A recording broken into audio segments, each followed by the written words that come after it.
He died on Valentine's Day.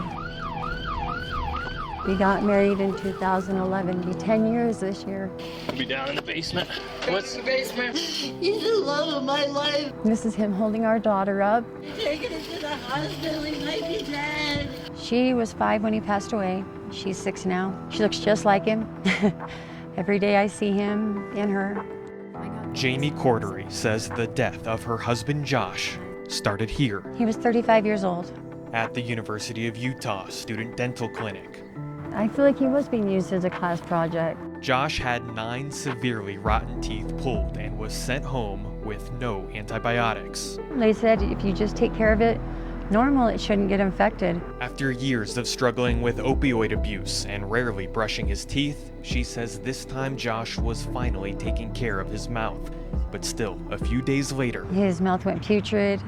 There was a very foul smell. When he opened his mouth, it was yellow and white, and his breath smelled foul. When she called the dental school, Jamie says they still would not prescribe antibiotics, at least not over the phone. So they went to the emergency room the next day, Intermountain's Heber Valley Hospital. He looks like death. He can barely talk. He has to text me everything he wants to say to me. At this point, she says her husband was struggling because of a new cough that developed along with the infection in his mouth. They treated the flu, not his mouth. They didn't send him home with any antibiotics. Medical records showed there was a 54% chance he had pneumonia, which the doctor considered, quote unquote, unlikely. They didn't keep him for observation.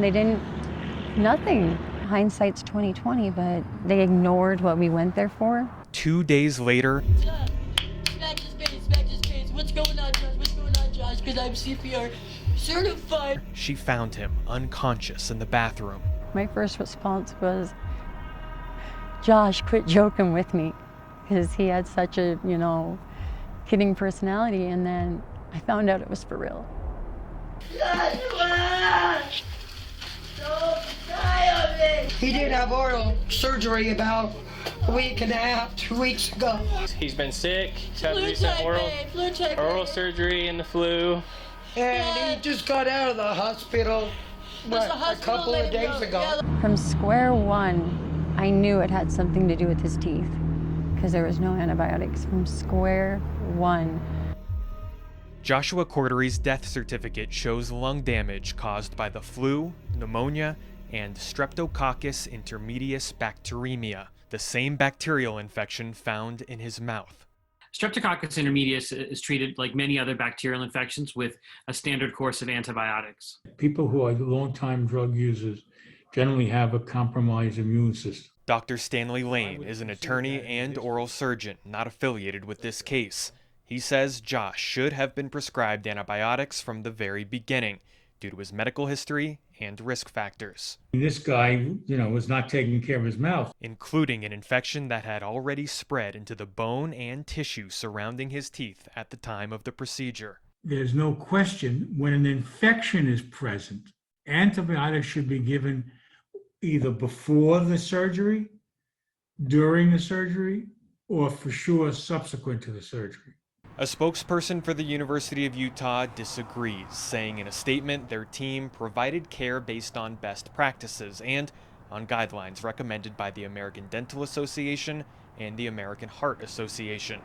We are committed to making changes if needed to improve our care. In this particular case, we're dealing with a different situation. Do you feel that antibiotics would have made a difference in this case? In retrospect, yes, antibiotics would have made a difference, but the question is, could you have known ahead of time? Dr. Amish Adalja is an infectious disease and emergency medicine physician, a neutral third party who helps review cases as part of the Expert Institute. He says medical records indicate the doctor did look inside the patient's mouth, but only noticed swelling. Pus is a sign of infection, but not every infection is going to have pus. Pus could have been removed, but the patient could have rinsed his mouth. Intermountain Healthcare sent an email to Fox 13 promising to investigate. I want them to be held responsible and take accountability. He had a sense of humor that can make me smile on the toughest days.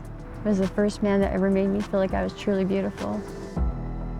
Jamie says after we received that statement from Intermountain Healthcare, someone from the hospital called to let her know they are putting together a team to look into her husband's case to see what they could have done better.